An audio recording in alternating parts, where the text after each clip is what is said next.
and hockey masks. We are here to talk. Thank you, Joel, for that wonderful title.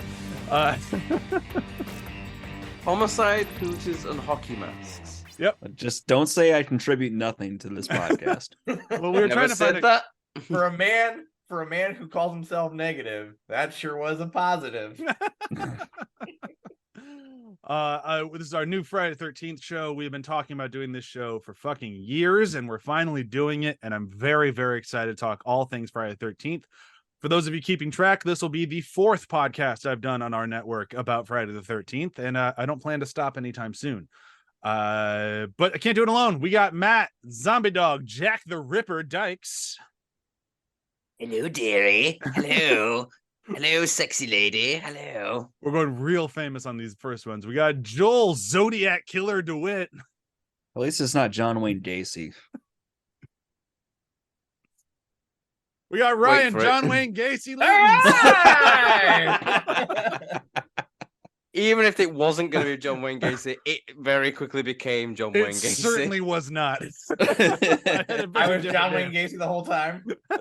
No, you were definitely Ed Gein, but I had to Okay. take you away from Ed Gein. I'll take Leatherface over. That's fine. We'll get there. Well, I would have too, but Joel just set you up too well. How do I not he really just did. jump He really on did. that? I'm gonna come up with a killer's name for him for next one. I look forward to gonna- it. So remember to go you first next time. Yes. But here we are, Friday the 13th, 1980, I believe. Yeah. Solid. Yep. Solid 1980. Yep. Mhm. Sean S. Cunningham's masterpiece. Came up with it on the set of Last House on the Left with Wes Craven. Worked out great that Halloween came out and crushed it. So they were able to make this movie that's basically just Halloween again.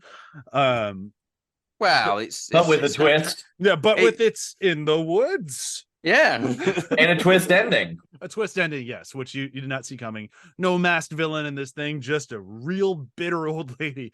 It wasn't really a twist. It was not the corkscrew kills not until 4, right? Ted the corkscrew. Also, Ted. I mean, then you have the other version of the corkscrew in 10, where the guy lands in the drill and then slowly spirals corkscrew. his way down. Oh yeah. Ryan, 10 is a masterpiece. I won't hear any other way. It's bullshit. The freeze face kill, 10, That is good. phenomenal. I will. When give we you did that. our battle Hey episode, guys, after he the just hype, wanted his machete back. Fuck you, writing. the girl getting sucked out of the spaceship and dying. This going, sucks so "Oh, much. this sucks on so many sucks." levels. Oh, Like, sucks on so many levels. Like, seriously, guys. We have 10 is a derailed. when we did our battle episode on After the Hype, 10 won. Just saying. You need It's a better. great friends. movie. Yeah, but you were probably deciding who won. No, it was a voting system. I defended 10 and I'm good at battles, so that was I'll take that win anyhow. We're talking about the first movie. First movie that undeniable classic, unless you're a critic at the time and you probably shit all over it. Was not well loved when it first came out. Did not get its fan following for a little while. The only reason people showed up to this thing is, much like Ryan said, I'm not sure for recording, the gore. The gore in this movie was fucking unprecedented, and it was insane. Tom Savini. Yep. Did critics like showing up to just watch a group of teenagers get brutally murdered in the woods with next to no plot? Not really. So they kind of gave it some negative reviews, but here we are nearly 40 years later, and I'm still over 40 years later, and I'm still loving the shit out of it. They gave it negative reviews, but correct me if I'm wrong, this one was made for 550,000 and made something ridiculous like 60 million or something worldwide. Hold on. Those are the numbers I'm seeing in Wikipedia. Yeah, 60. Yeah, Yeah. it just crushed. And of course, they're going to get a sequel, even though they killed the killer at the end of it. And, without that, we don't have things like my sweatshirt that I'm wearing. It has a Jason mask on it. He doesn't wear the mask in the second one. No, he does not. Doesn't wear it for the entirety of the third one. He just picks it up. I mean, partway technically, through. he wears a mask. He wears a sack. Burlap sack. It masks his face. It does. Now How it he is sees out of sexual. it, just that one little peephole. We'll talk about 2 next week. I mean, you can see how it fine. I'm more worried about how he's got depth perception. How he doesn't doesn't. keep just like constantly walking into shit and like trying to grab things and missing. It's The all in blind bloopers. spots in that Yeah. one hole is ridiculous. He still makes it happen, guys. He gets there. Aren't we supposed But to we're be talking about the first one with no Jason for the most part in it. And I wrote this little blurb that I think is a good way to start this thing off. I've reviewed this movie so many times, and I think my opinion changes on it every time I review it. One thing remains. I love this movie. It's brutal. It makes you care just enough about the characters to go, oh, damn, when they die. It does a pretty good job trying to convince you, if you've never seen it before and you had no idea that someone else could be the killer. I've been picking that up on my more rewatches. Like, it does a pretty good job with the misleads. And even though in the future here we know, it's misleads, I still think it works. I think this movie just kind of works as a slasher film. A lot of times people watch it and go, it's very formulaic. Can it be formulaic when it's the film that created the formula? Mm-hmm. I don't know. That's the thing, like, isn't it? It's like, when people go back and they watch these films, like the first Friday the 13th, the first Halloween, like, oh God, I've seen these so many times, blah, blah, blah. It's like, yeah, but this is why. Oh, You're one that did it. Like, this is the one you should have seen first. Like, Yeah. you can't be saying, oh, it's so formulaic when it's the one that created the formula. Like, what I like about this film is, like, and I noticed it more on this rewatch, it feels a bit more like Psycho, the Alfred Hitchcock film, because through that you don't know who the killer is. And it does give you that kind of, like, it does a really good job of hiding who the killer is. Like, these POV shots and, the person talking to the camera. And it really unsettles you as well, when the person's talking to the camera and the person who they're talking to is not responding. It kind of, like, it unsettles you a little bit. You don't have this kind of, like, like, they're not trying to hide the voice or anything like that, because it'd be really obvious who the killer was if they let them speak. And you don't have that POV thing they had in, like, Halloween where he's wearing a mask, like, so it's just the person. Sorry, Ryan's person. What I really like about this too is, the whole masking of the killer is in this one. Whenever Mrs. Voorhees, we don't know it's Miss Voorhees. Whenever Miss Voorhees kills someone, she's wearing her plaid shirt. And then when we see her in non-POV, she's wearing her infamous blue sweatshirt, and that blue sweatshirt becomes synonymous in part 2 with what Amy Steele does. But it's always white. I thought it was white. Yeah. It's a pale white, blue-ish, depending on the light. I can see why you can call it blue. Yeah. Either way, maybe it depends on the print that you're watching. We were watching it on some pretty good 4K ones. Okay, well, very fancy. What I like though is, like, watching it this time around, like, when they get close up on Pamela Voorhees and she's talking, if you look at her collar, like, you see the plaid. So just everything about that was really well done. And just, for a horror movie, yes, it's cashing in on Halloween. We knew who the killer was. This was a slasher and a whodunit. And I think that might have led away from the critics as well, because you're either a slasher or you're a whodunit. And this is kind of like the first time we get that idea of, like, where we get with Scream, like, who is the killer? Yeah. So I thought that was really well done. And yeah, that's not my first take though. I'm like you, Brian. I can't do a first take because I've seen this movie so many goddamn times that I love it. I just remember just being in love with it. I mean, one of those very few. I don't know when I first saw it. Like, I do not remember watching it for the first time. I remember watching the majority of the sequels for the first time. Like, I can remember my first encounter with them. The first one, no idea. I remember the first time I watched it, it was a Halloween at one point, and I'd got Halloween, the first Halloween film, hadn't seen that. Hadn't seen the first Nightmare on Elm Street film. Hadn't seen Friday the 13th. I'd seen none of those films.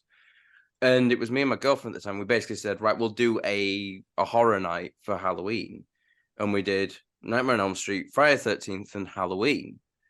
And of course, you have, growing up, like, when we grew up, we knew who Jason was. Yeah. Like, Jason is synonymous with this series. So you go to this film and you're like, why are they trying to hide who this is? We know it's Jason. Then when it's not Jason, like, oh shit, this is not what I was expecting. And it does kind of, like, but the problem with, like, that is, like, I think you have to have watched it at a certain point where you didn't have the understanding of, well, Friday the 13th is Jason. Because we have Joel going next with his hot take, who did not know that. I did not. This movie's fine.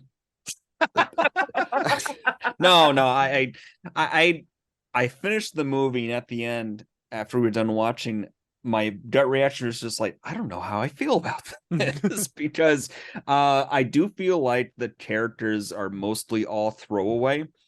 They don't winnow down into a true protagonist until maybe the last third. Otherwise, I felt like the characters were kind of interchangeable in some way. It is brutal.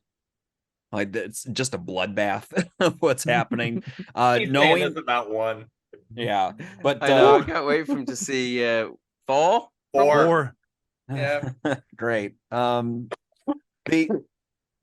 you can tell it's influenced. Going back to what you said, Brian, about talking about if it's like cliched or whatever. It's kind of like people going back who haven't listened to the Beatles and going like, oh, this is, I've heard this 1,000 times. Well, that's because you've seen all the influences that it's had cascade out from it.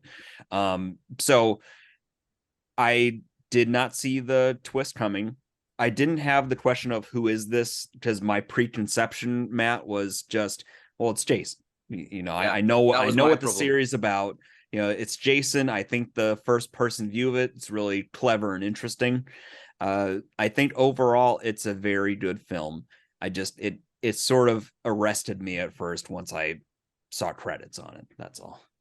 Yeah, I mean that's the problem that I had on my first viewing, is like the whole whodunit aspect of it was kind of lost to me, because in my head I'm like, well, we know who this is. It's Jason. Yeah. Like, we know that it's Jason because Jason is the killer in Friday the 13th. And I think that's kind of like where that element can never really watch that with a completely blank slate, because of the preconception we got of Jason. And now having watched it and knowing that it's not Jason, it's still difficult to go back and try and do that, because you still know the twist. Do you guys? So I think it's very of its time in that respect, because it's difficult because of everything that came after. It's not the film's fault. It's just because it became so huge and so recognizable that the actual genius, I guess. I mean, I didn't want to really use the word genius, but it is kind of a genius idea of like, we're not going to show who the killer is. This is not exactly like Halloween, because in Halloween you see the mask, and stuff like that. You see it in like the shape in the background, whereas every time you're around the killer, it's the killer's POV all the time. It's the killer's POV all the time, and you get that score, and like the score is so important to all Friday the 13th movies. It's actually, when we get way later in the franchise, when we get to Freddy vs. Jason, which is a film I really enjoy, but you don't have that music, and like that music instantly is noticeably missing. And there's something about like the vibe of Friday the 13th movies, and it really comes with that score. My wife bought me the vinyl of this score for my birthday a few years back from Mondo. It's a beautiful print LP. It's just great. Putting it on though, it's like, oh, this score is tremendously boring without the movie to go with it. Yeah, but it's still like, I had them at one point. I was like, yeah, there's not really the type of ones that you can just kind of listen to, because they are very dependent. It's very much just film music. It's not film score in the traditional sense of like, you can listen to separately. It's almost like quasi ambience in the way. Perfect way of describing it. It just adds to ambience. Yeah. Very, very, again, like the Psycho references, the music fully rips off. Totally. The very sharp violins. It's like, you get it pretty harsh, but it's still that works. Opening sequence. It literally sounds like Jason strangled a violinist at one point. But let's start diving into this thing. There's not a ton to talk about this movie. It's a very lean 90 minutes. You literally show up to watch about 13 people get murked. That's what we're here for. And the movie doesn't mess around with that either. It doesn't. I love its opening kill, even though it's very clearly just like, hey, we're gonna be Halloween again. I'm gonna follow these two people who are banging. This guy is not a 1 minute man. He doesn't even get started. So good for this guy, doing a little bit better than the guy in the opening Halloween. I do like the guitar play. Like, I noticed it this time. The woman who's playing the guitar, who goes off with the guy though, she just full on like fuck me eyes to him. Oh, like, yeah. You look at her eyes, she's just like, she is. She might as well be saying, you and me. She's ready. Yeah. Fuck me eyes are definitely prevalent in the 80s. Yes. But then the murder sequence works, and I think it's partially because they're so influenced by Halloween, but also they're kind of doing their own thing here, where it's not just going to be like, oh, I'm creeping on this girl as she's getting changed. It's just like, I'm not going to wait for them to be done. I'm getting to fucking business. And she just walks in, and you have the one kid who recognizes her instantly because she owns the camp, doesn't say her name, so we don't get that. But it's like, oh, sorry, we didn't mean to. Holy shit, I'm stabbed. And it's just go. And I really appreciated that slight change to Halloween of like, Halloween is much more methodical, much more like, look at how creepy it is that he's taking his time. And Friday the 13th is more like we made the reference back when we did the Halloween episodes. I swear this is not gonna be a constant Halloween back and forth, but Halloween was classical music. Friday the 13th is punk rock, and you get that in this beginning too, because it just hits it right out of the gate. Like, all right, we're murdering, and then you don't even see the girl die. This movie has more off-screen kills than the rest of the franchise, but you get that just horrified look on her face, that freeze frame, and it just sucks you in. Does that slight push in with the camera, and then the score kicks up, and it's like, we are here, going. That opening sequence, like the stabbing in that, it's like raw and visceral, and really kind of like dirty, like down and dirty, just kind of like, I just want to stab, like, it's kind of like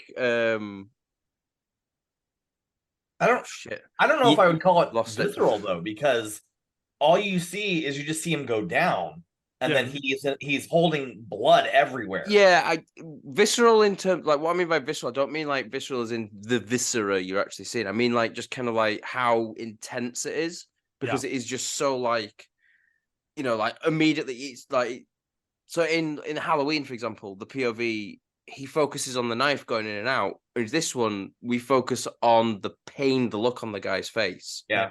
Like we don't get that. You don't get that in Halloween, because it immediately kind of like looks away and it's just like, yeah, I'm stabbing now. Whereas this, it's like, I'm killing you. And I think that's what, like, visceral in that kind of context of like really putting you into the POV of a killer. Yeah. And it gets worse later on in later on in this movie alone with the is her name Annie? The girl in the truck. Yeah. That I liked Annie as well. She's so nice. Yep. She's set up to be such a lovely person. And again, another kind of like psycho reference. Yeah. She kind of gets set up to be the main character and then is just killed really quickly. She's the Janet Leigh of camp. This. Yeah. But she doesn't even get there. All her big trespass. She didn't get to Bates Motel. Yeah. It's like if Janet Leigh got pulled over by a cop and he just like stabbed her in the face or something. God damn. But we're kind of getting ahead of ourselves. So like after the movie does its opening kills, it pumps the brakes a little bit and starts kind of introducing the camp. That's where you get to meet Annie, who's on her way to camp. And she gets the whole town. You get the first ever, I believe, I could be wrong, Ryan probably knows more about this than I do. I think it's the first ever, like, you're doomed if you go to that camp guy. Like, this was like the first Crazy Ralph. They make fun of him a shitload in Cabin in the Woods. They have their own version of it. It's one of the best bits in Cabin in the Woods. The Harbinger. Yes. But I love that sort of character, and he does a great job. And he's actually one of the many misleads in this movie of like the cops show up looking for Ralph. You ran into Crazy Ralph. He says, you're doomed. You're all going to die. Blood, blah, blah, blah. And then he shows up at camp, and it's like, oh, fuck, he's a legit guy. He's just in the pantry. Like, literally just hanging out in the pantry. Just waiting to scream, you're doomed. He's just... You're going to die. Here's your pickles. Yeah. Well, I just want to say, too, like, what I like about this movie is how it makes the movie feel secluded. You have Annie walking into town looking for a ride, but we still get to see her travel like this. And when Steve Christie is going into town, this movie takes place in a day. Yeah. This movie is literally one day minus the beginning. It is literally one day and then the next morning. But when Steve Christie goes for lunch, like, he's gone until the evening. Annie trying to get there, like, you realize that they really are secluded. Yeah. Like, even if they needed help, they are way far out. Steve, when it's raining and he's trying to get back, Annie trying to get there, like, this town is set apart. And even the townspeople are like, why are you going there? Even when she gets in with the truck driver, I forget his name, it starts with the T. He's like, what do you do? You're a cook. And he's like, quit. Like, don't go there. Like, stop. Like, so you're getting all these warnings. And of course, you have Ralph, who is like the big, oh, you're going to die. You're doomed. No, I take blood. But he's the more got a death curse. He's got a death curse. But like everybody else in the town's like, listen, you need to figure out your life. We're not as like down your throat like Ralph is, but like, seriously, you should not go there. And she does, and bad news follows. It's that idea though, isn't it? It's like, as an outsider, you're going to a town, like a little town somewhere, and everyone's like, oh, don't go to them woods. Spooky shit happens there. Yeah. And it's like, as an outsider, you just generally would just go, fucking crazy. There's no monsters in the woods or anything like that. Bunch What of you want about? superstitious rednecks. Exactly, and that's kind of what it is in Yeah. this. There's And no it's like the death superstitious. The superstition is there for good reason, though. Yeah. Because it's not like it's not a curse. It's just that someone really doesn't like that camp. Yeah. She gets real pissed. Every time someone tries to open it, it's like, oh no, people are gonna fornicate and my child's gonna die again and again. To her credit, Kevin Bacon gets on it real fucking fast. It's the first day of camp. Like, she's not wrong.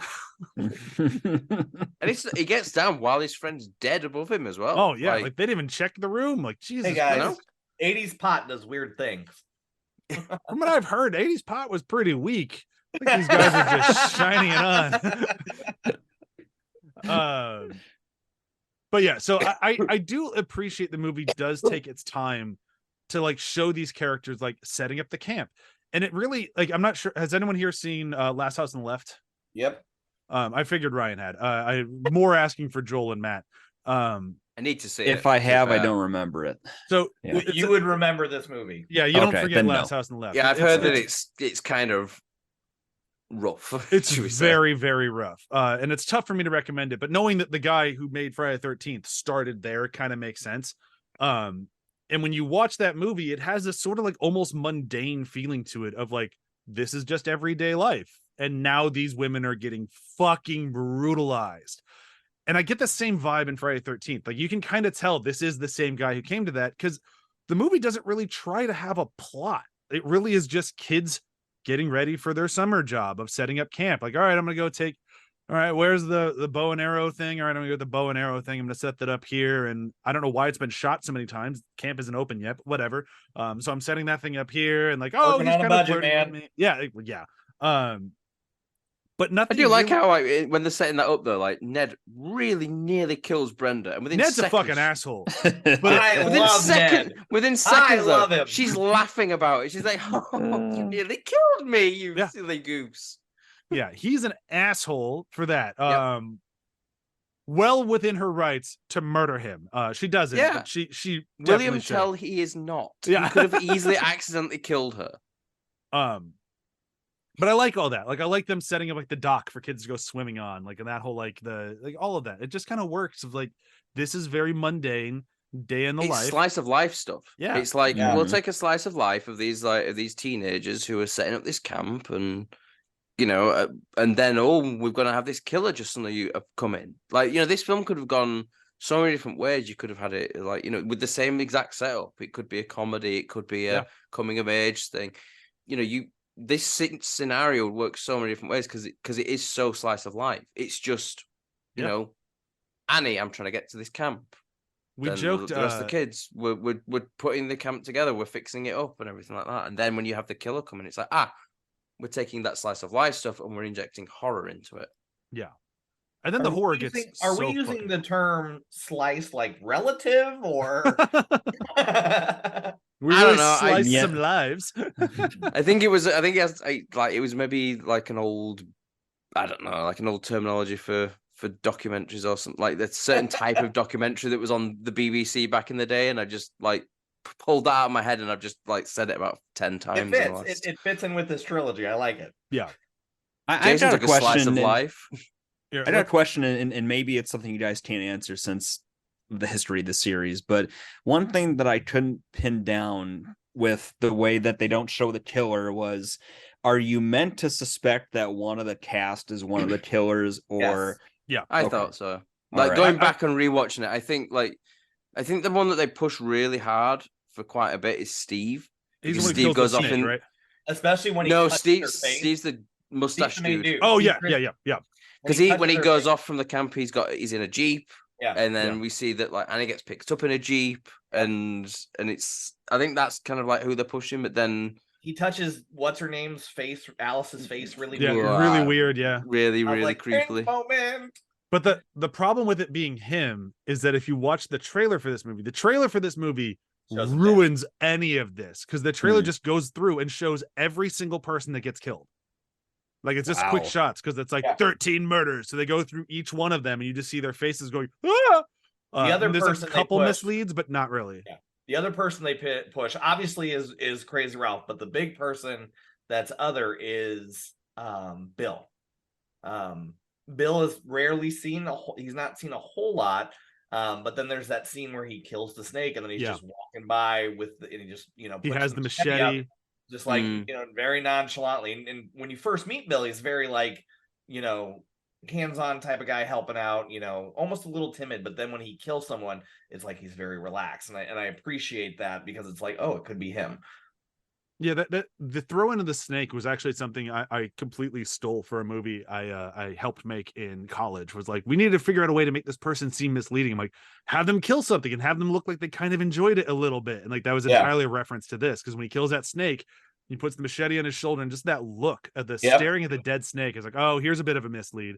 That was actually my favorite thing about this rewatch, was really trying to pay attention to the misleads, because it's like we mentioned in the early top of this episode, it's impossible to watch this thing blind now, because there's too much preconceived notion. So that was a really fun aspect to it. And me picking up on the whole flannel shirt, like exactly. When they showed her at the end, they did a really good job. Like, she's not wearing, like, she's harmless, she's nothing wrong. Yeah. But every shot of the killer's arm, especially like when she's going to kill Annie, it goes across the body, so you see the whole arm in this flannel shirt. Well, let's start moving through these kills, because that's really the best way to move through this movie. And Annie the snake. Can I just point out? Yes, really killed a fucking snake. Yeah, they really killed it. They really killed it. Yeah, chopped it up. Yeah, bastards. One dead snake. I'm guessing the American Animal Humane Association, or whatever it's called, was not on this shoot. I would say no, given the beheaded snake, but maybe they just were asleep on the job. Who knows?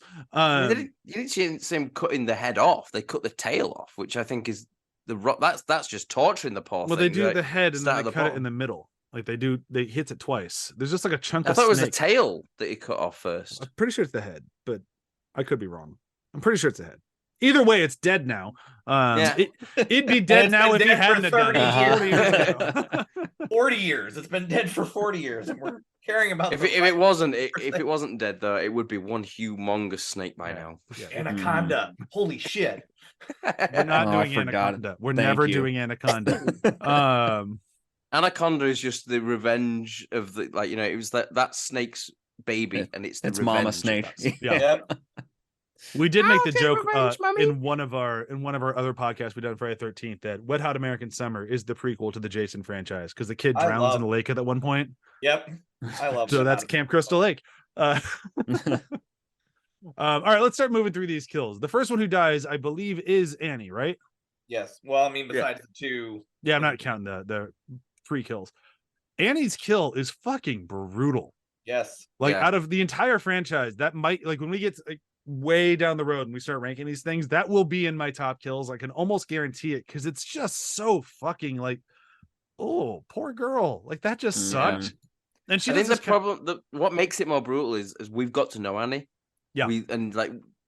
I don't know anyone who can watch this film and not like her as well, because there's just something so likable about her.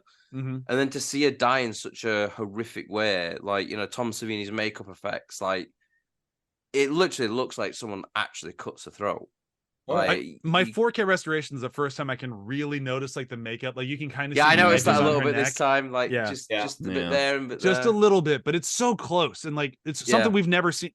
1980s audiences had never seen this before, and that was fucking brutal. Just that slash.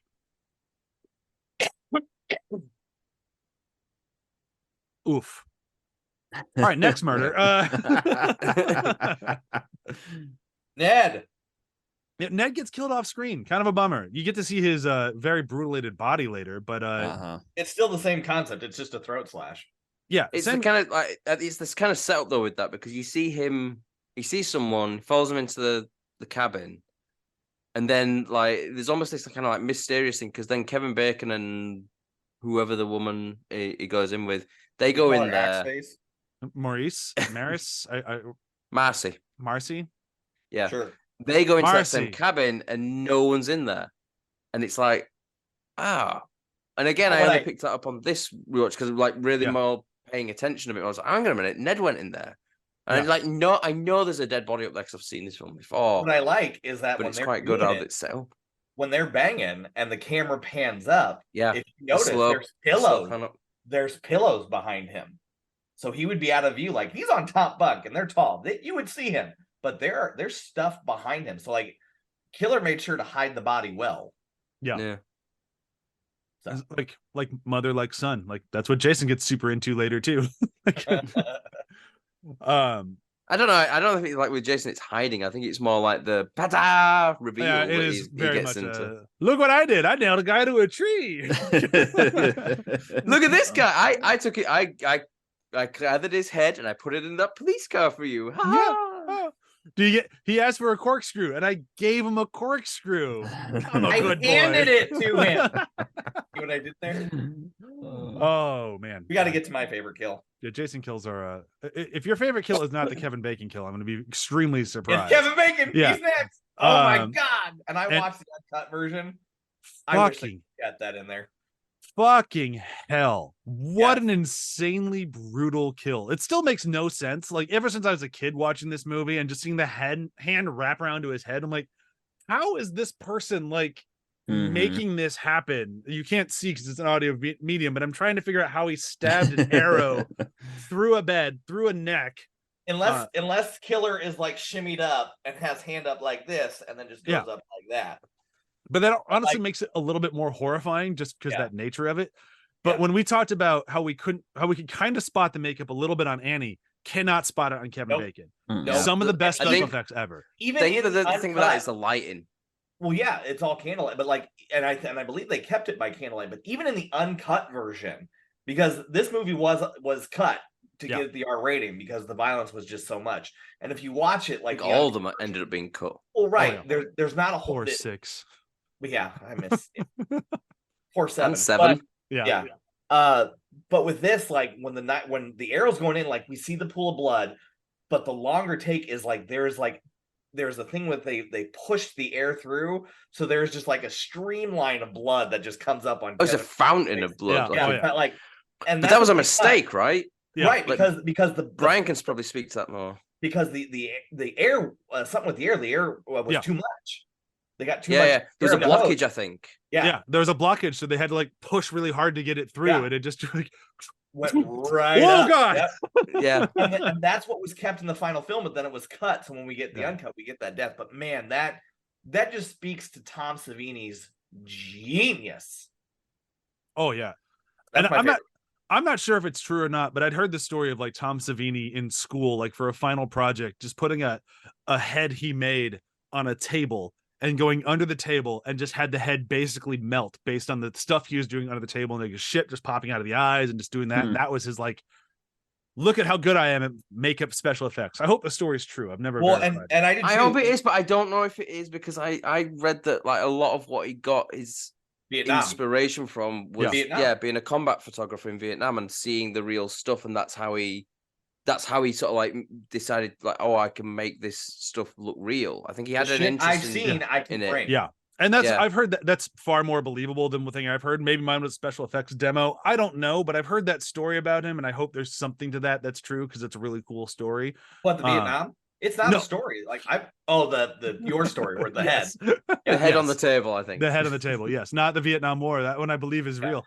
That one happened. But I don't remember that.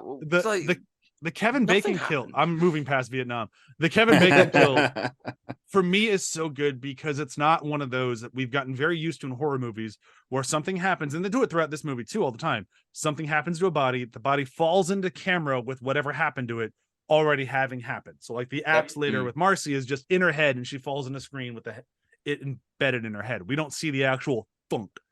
This one, you see the arrow come all the way through his neck, and it's just so insane.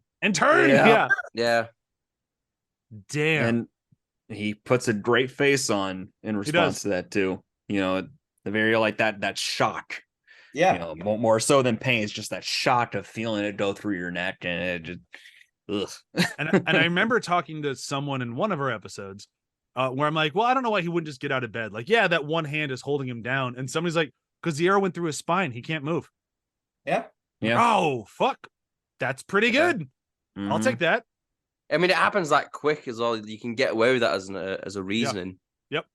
Because the shock of the hand pull, and then it gets through his spine right away. It's like, oh, okay, Yeah. that's Yeah, people underestimate watching movies sometimes. It's just like people usually just don't react on a dime. Usually, or make choices on a dime. Usually, when you have a moment of reacting to things or being surprised by things, and it's a common thing in horror films, isn't it? Like everyone's like, oh, why'd you do that for, you idiot? Why would you do that? It's like, well, they're panicking. Like if you ever been in a situation where you've been panicking and you're thinking clearly, because if you are, you ain't panicking. Right. Like if I'm laid in bed and suddenly a hand grabs on hold of my head, the first thing I'm not going to think to do is roll out of bed. I'm going to like trying to grab the person, even though there's a bed there, because the panic is someone's just grabbed me. I need to get them off of me. And by the time, like, because with that, how fast this happens as well, the arrow then goes through, severs the spine, that's it. Yeah. And end of it. Like, all it takes is that few seconds of panic for them to have that advantage. And then it kind of works. It's not like, I'm not standing there going, no. Which does happen in like 2 minutes with Marcy. But I don't really mind the Marcy kill. Like both the women have to go in the bathroom and get like murdered in the bathroom. I think both of those scenes are just absolutely fantastic slasher Who scenes. gets murdered? There's only one. The other chick gets killed on the... Oh, she gets stalked in the bathroom. The bathroom is very integral to, like, I like both of their scenes very well. Marcy getting the axe to the face is great. It's just some great, just dummy, just like with the axe in her head. Like that's just some quality shit. Well, it's actually the actress, I think, with the axe. It's so that I think they have it hit a dummy from behind, and then you cut. Yeah, it's all makeup just on her face, but like it's just very good. Yeah. I say dummy like dead body, just very good, just dead face. No, but they like. I might think of a different one then, where there's a shot like the back of the head, and you see the axe come in on. And then it cuts to the front. I think that's Marcy. Yeah, that's different. Is that a different film? Yeah, because hers, it shows the axe going up, her saying no, it shows the axe hitting the light, and then you see her fall back. Oh, yes, you're right. I might be thinking of a different film in this series where you have it like the camera behind on the back of someone's head, an axe comes up and goes, and then like you cut to the front. Are you thinking of the machete kill in 3 to the guy in the wheelchair? That sounds kind of familiar to that. Yeah, possibly. It might be that one because then he's going down the stairs. Yeah. But either way, I think that's just it's a really good sequence. And then following by what's her name? It's after Marcy dies. Then it's Brenda. Yep. Brenda in the bathroom. Great stalking. For a franchise that does not do a ton of stalking, great stalking in that sequence. Like that is to me the most relatable horror in the entire movie. Of just that, like, is there somebody in that shower? Like I've been in camp and had that feeling of like there's fucking someone in there. But I also love just like, I've been in my house and had that feeling. Yeah. Oh yeah. Like, I had that trying to watch this fucking movie. I had yeah. But I love the hand. Like that was very subtle. Like they didn't have to do that, but just to show that they're there. Mrs. Voorhees is there. Yeah. And she doesn't move it. It's just very like, I'm here. Yeah. And then it goes away. So what creepy. I like about that as well is like later on where you have Brenda hearing a child's voice asking for help. Yeah. And it adds to that creepiness. Like, well, anyway, why is there a child here? And then they actually pay that off. Who's making that noise as well? And what they do like later on when they're tied together, it works so good. Yeah. But I also like too with that sequence is after Brenda leaves, it shows the same shower, but the curtain's open. Yeah. So like she's following you, and that's just that was really brought the tense to like a whole nother level. Like you're like, oh shit. And they do a really good job with this throughout the franchise, I think, of the unaware characters. Like people are dying all around them and they have no idea. And this movie really solidifies that right from the get-go. Like Brenda has it, then Alice has it throughout the majority of it till like she realizes way too late that she's fucked. And I think that it's really well done. Like I really enjoy that aspect of it. But I think it kicks off with Brenda and then she gets shot, right? She dies off screen again. Brenda with the arrow. We don't see her because her face is all fucked up when she gets thrown through the window. That's right. Yeah. There's no blood on her guard. We don't know how she died. Yeah. Oh yeah, she's on the archery range, isn't she? Yeah. We don't actually see her getting shot. You just hear the but Yeah. There's something about her pawing around in the darkness out there, and then the floodlights just flashing in there. It's a nice, shocking moment. And it's a good It's callback the to the beginning psychological of the element movie. as well, like where like they keep fucking on with the power. Yeah. Like, the power's off, the power's on, power's off, power's on again. Like it's and like when you're out in the woods, oh, the generator's dead. Oh, I'll go refill it. That's literally what they say as well. You don't expect, oh, it's a serial killer out there. I mean, probably nowadays you probably would, but maybe not back in those days before these films have made everyone paranoid of camps. Paranoid camps, and then with this one, paranoid camps with fucking no power, because it's just oscillating power throughout the rest of it. Because now we have Alice and Bill, and they're just trying to figure out, where did everybody go? Yep. Yeah. And that's where you really think it's Bill, because Bill's the last one standing. Yeah.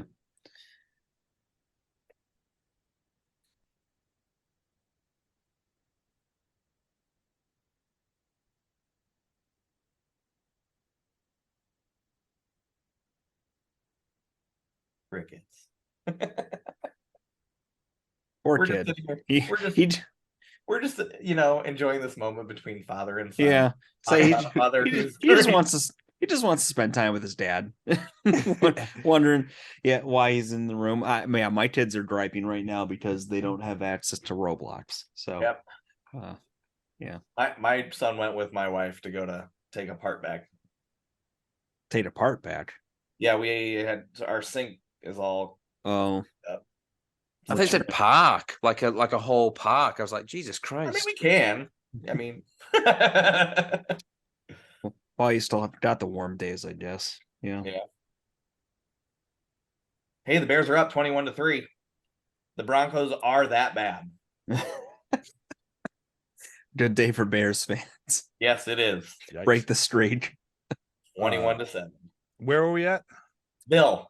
Okay, yeah. So this is when we thought Bill was the bad guy. Okay. Well, yeah, because it's him and Alice that's left, and with you really get that homage, like it's him, because when the other people are dead, you don't know where Bill is. Maybe Brenda, because Alice is with Bill, but he's also checking the generator every so often. So yeah, and then we get the very realization that nope, not Bill. He's fucking pinned to a wall. I wish we could have seen his death, but I also don't wish that we could have seen his death, because dude has 3 arrows in him, 1 in his neck and 1 in his eyeball. Yeah, he had a rough night. Yeah, you say what you say, like Kevin Bacon and the guy who played Bill, worst deaths. Oh yeah. And you see one and you don't see another, and Alice is just as bad, but man, Bill also has his throat slashed as well. Oh, yeah, you're right. Yeah. You're right. I remember, I noticed this. I was like, "Holy shit, he really got fucked up. He's got arrows in him. He's got his neck slashed." So it's kind of like it makes me think though, is it like a lot of these deaths, are they just the slurp slash, and then are they mutilated afterwards? Well, right. For the shock value of You're right, Matt. I think maybe the throat slash, and then to pin him to the wall, she just fucking stuck arrows through his head, body. That makes sense. Weirdly, glad we're figuring out why this makes sense. Then you have Steve. Or Steve might have been before Bill. He might have been. His is one of those. Yeah, it's another one of those. Like, oh, he walked up to the camera and got stabbed. It worked better in the beginning of the movie than it did with him. That one just kind of felt like, oh, we saw that character out there that was just here to be a mislead. But then we get Mrs. Voorhees. It doesn't really go anywhere, does it? Like once he leaves the camp, it's kind of like, oh shit, yeah, we've got that dude that we dealt with. My favorite character though is the waitress. She's so good. Oh my god, she's so horny for him. She loves her Steve. Yeah. Oh my god, she was great. But then we're at Mrs. Voorhees. Mrs. Voorhees has come to play. She shows up. Playing, dude. Well, I mean, now she shows up on camera to play. And fucking hell, man. I'm Mrs. Voorhees, an old friend of the Christies. It's just so warm and nice and but also horrifying immediately. Immediately, Betsy Palmer walks on screen. It's like, oh, we've been wrong about the killer. That's the killer. That is 100% the killer. She's just instantly off, and she's such a good villain in this movie. Like, holy shit. The more she talks, the scarier she is. Yes. When she talks about her son drowning and they just weren't paying attention, it's like, Holy God. Like, Yeah, you it's just that really it's that feel moment for where Alice. Like, it's where she oh. sees the bodies and she's like saying, "Oh no, oh God, that is horror," and then immediately into That's when you a know. boy died here once as well, and it's like, hang on, you literally just looked at a corpse. Why are you telling Why are the you not story freaking now? out? Yeah, It's at that like, and what I love about this performance is how it goes 0 to 10 to 20 to fucking 100. Yeah. She is so good in this. And Matt, it's exactly like you said. Oh, it's like she's trying to be like the nurturing type, but she is a psychopath. yeah. And it's just she's so good in this. And I love the reason why she took the part is because she needed to buy a new car. Yeah. That's it. She bought She the hated car. the script. She got the thought it car. was a piece of shit. And thought no one would see it. It was another one of those, like, Yeah. I'll just do this. It'll be ignored. No one will care. We care. We care a lot. Yep. And thank you for bringing her to life because you nailed it. Yeah. And like, I think I remember reading something. It took her like 5 years to before she actually started to see some good in it. I think maybe when conventions come around and said, "Oh, you can earn some money doing this." Like, "Oh, I need a new car." well, I think it's just like she was kind of the get for the movie. Like, it's not like we talk about Kevin Bacon now because he's Kevin Bacon now, but this time this was one of his first things. Like, he wasn't anybody. Whereas like Betsy Palmer had Tons a of credit. career. Like, Yeah. she wasn't a huge star by any means, but she had a career. She was the name in this, and like, And we don't get her till the last 10 minutes. yeah. And I think one of the other the other gets wasn't really a get, but they had like I think it was like Bing Crosby's son or grandson or something like that. And it was like he was another one of the oh, look at this, we've got this new young upcoming actor coming in who's like he's related to Bing Crosby. It's like Hollywood royalty. And then he never did anything. It was like Kevin Bacon was the one that was like, you go back to and go, oh my God, Kevin Bacon's in this. Yeah. Nice try, nepotism. Yeah. But the fun thing is, like, as we go through all these movies, almost every one of them has one of those, like, holy fuck, you're in this? Like, yeah. Not all of them, but for the most part, there's usually someone. I have a list of it. If you go to our website on my rankings on every one of the movies, I have, wait, so-and-so is in this? Because there's quite a few.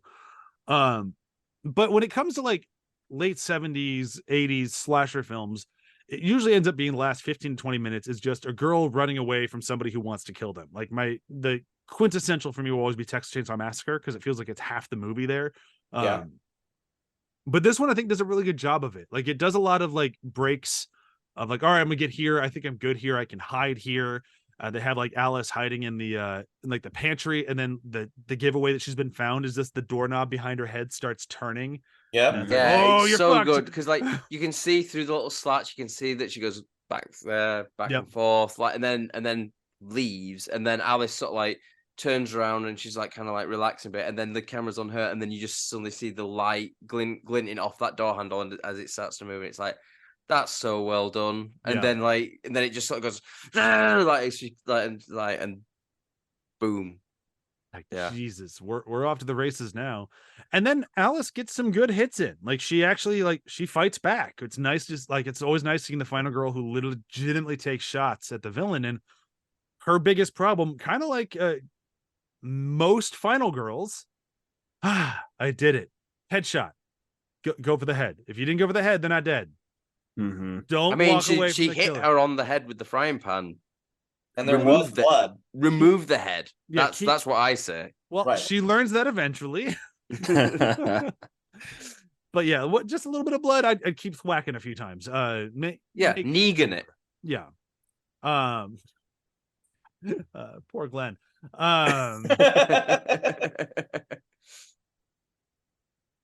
But Joel's just kind of like sitting there going, I don't know this reference. Joel's not a Walking Dead guy. I'm so surprised. There's a good video game or two. There was. I never finished that series though. Oh, you're talking about the Telltale games, I assume. Yeah. And one's enough. Yeah, I was kind of done. Yeah. There's something about Betsy Palmer chasing around Alice at the end of this movie going, kill her, mommy, kill her, that has stuck with me as a film fan for the rest of time. And all of that, the chase, the fights, the getting away, the culmination of, oh, fuck, she's coming after me again, and just grabbing for whatever you can, grabbing a machete and then taking her head off. some of the best shit in any horror movie. And then I have to assume, I could be wrong, I have to assume those are Tom Savini's hands. Yes. Yeah. Well, they're actually, I couldn't remember whose hands they were, but They're I did tops. make a note like, wow, that's some really hairy hands for a woman. Yeah. And you can see the toothpicks where the head was on. Yeah, where the head was on there. Yeah. Yep. They do their best they can to make that effect work. It does pretty good. It's a very good final stamp on the movie of just like you can feel like the ramping in the video. It's like, oh shit, the end is here, and then oh, we're done. Way to go. You did it. And then the studio comes in. It's like, you're not fucking done. We need sequels. Oh boy. And do you know what? Thank God that they did, because let's face it, Friday the 13th isn't the best in this series. No. It's probably not even in my top 5, to be honest. It might maybe top 5. It might be my like, top 5, yeah. It's not in my top 3, though. No. So without this kind of, as I put it in my notes, hello, Jason, at the end. Yeah. We don't really get that. Like, you know, there's no setup for it to be Jason in the next films. And, you know, kind of the one kind of studio note, which I think was probably a good call. Yeah. Leaving it open, because, I mean, imagine where they could have gone with this series had they not had that. I imagine it probably would have gone like anthology, kind of like what Halloween 3 was trying to be. Like, I have a feeling that's where this thing was headed. And then giving it to Jason just made sense. And like the way they do it too, of like, well, he's still there then. Like, oh, I guess he is a thing. Because you get like the dream sequence and you can kind of go like, oh, the woman who had the kid die. Yeah, that jumping out to scare me makes sense. But then her confirming like he's still there is like, oh, I guess we can get a sequel out of this thing. And then Friday the 13th Part 2 comes out and we have Jason and he makes an entrance. Like, whew. You start right out with this like, oh man, you're going back to like that time frame of like, all right, so we have Halloween. Halloween did really good. Friday the 13th is like, all right, we're gonna be Halloween, but with gore. And Halloween 2 went, don't you stay on my fucking lane. You want to do gore? We can do gore. Let's do gore. And Friday the 13th is like, no, gore's my shit. And oh boy, do they ramp it up in 2. And 2 is some fun shit. The 80s were an interesting time. You had Arnold Schwarzenegger, Sylvester Stallone trying to best each other. You had Friday the 13th and Halloween trying to best each other, and then Friday the 13th and Nightmare on Elm Street trying to best each other with gore. Yeah, after a while, like Halloween's like, no, we're gonna keep doing our own thing. It's like, all right, we'll just play with Freddy then, because fuck you. Yeah. We're gonna have to do we're gonna have to do Nightmare on Elm Street at some point, aren't we? I mean, we've done Halloween. Probably. I believe in the Holy Trinity or Unholy Trinity. We've done the Father, Michael Myers. We're doing the Son, Jason. You got to do the Holy Ghost or Unholy Ghost. Yeah, I guess. I thought you were going to say Crazy Uncle. I mean, no. I think Crazy Uncle is Chucky. Where does Pinhead fit into this? I mean, I guess he could be a ghost. The creepy dude down the road that no one wants to talk to. Yeah, I think that's either Pinhead or Leprechaun. I'm not sure which. I would want to have a conversation with Leprechaun. I would totally do a Leprechaun series, just throwing it out there. I am so on board to do all the Leprechaun films. I own them all. I will happily watch them all again. But before that, we should probably finish up our Friday the 13th thing here. Shall we do quotes, moments, murders, whatever you want to call it? Favorite thing is what I'll give you. Mine actually is a quote, which I did not expect going into these movies, because none of these movies are very quotable, but I already kind of hinted at it. It's Betsy Palmer's "Killer, Mommy, Killer." Well, and with that, we get the chi chi chi ha ha ha. Yeah. They sliced that together and made a thing. Oh, and it never went away. It's just so good. It's just a great. It's just so fucking creepy. Just the way she does it, and she sells it, and it's like, you are not dealing with anything that you can talk to. Like, it's either murder or it's kill or be killed. Like, you're fucked. And when you start, it's that kind of split personality thing again as well. Yeah. Like, again, Psycho, like referencing going back to Psycho, like except going the other way this time. Yeah, exactly. Instead of it being like, you know, the mother is the personality, it's the son is the personality now. Matt, what about you? Mine's gonna be like, we didn't even talk about him, but the motorcycle cop. Oh yeah. Like, and it's just like such a great line. Shit. We ain't gonna stand for no weirdness out here. Just fucking love that. It's just the fucking guy with his Indian headdress and like a shirt wrapped around his underwear. Like, Yeah. His reaction, the oh shit. yeah, Perfect. just so perfect.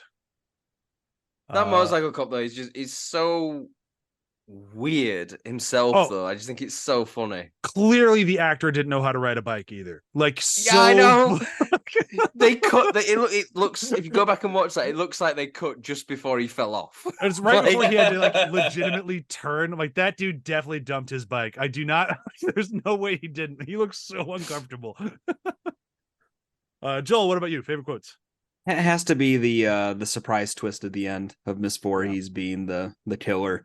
Threw me for a complete loop, and that's part of what made me be like, I don't know how I feel about this movie at the end. but it grew on me, and I'm a fan of it. It's pretty good.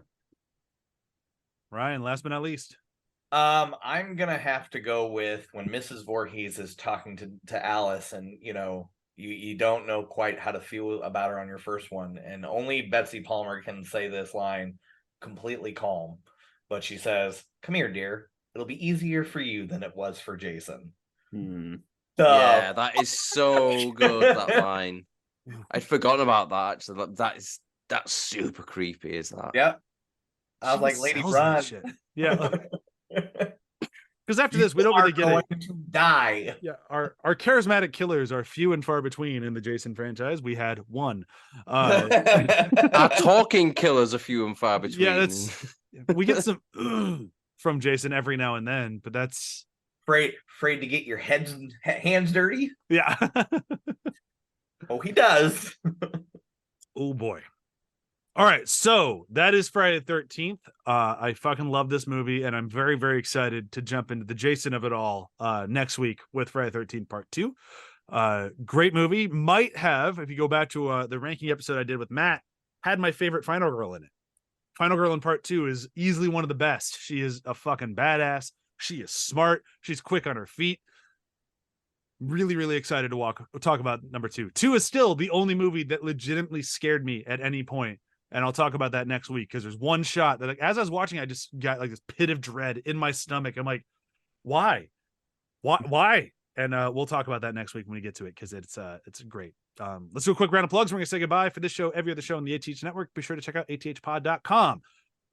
Joel, what about you? Afterthoughts Podcast, Book Club, Super GG Radio, video games. Yeah. Sorry, dipping back into my John Wick. Ryan, what you plugging? You can catch me at Front Row Flashbacks, where I talk about movies, or you can catch me at Front Row Flashbacks, where I talk about movies from the 80s, 90s, and early 2000s, and how they're still relevant, like these Friday the 13th movies. Hell yeah, they are. Matt, you plugging anything? I'm on this podcast called Binge Buddies. We just started covering the Friday the 13th films. You should check it out. It's really good. Yeah, they've been talking about doing that for a while now, haven't they? Yeah, a while. It's been a while. All right, that's it. Be sure to tune in next week when we continue on with Friday the 13th Part 2. Bye. Bye. Bye.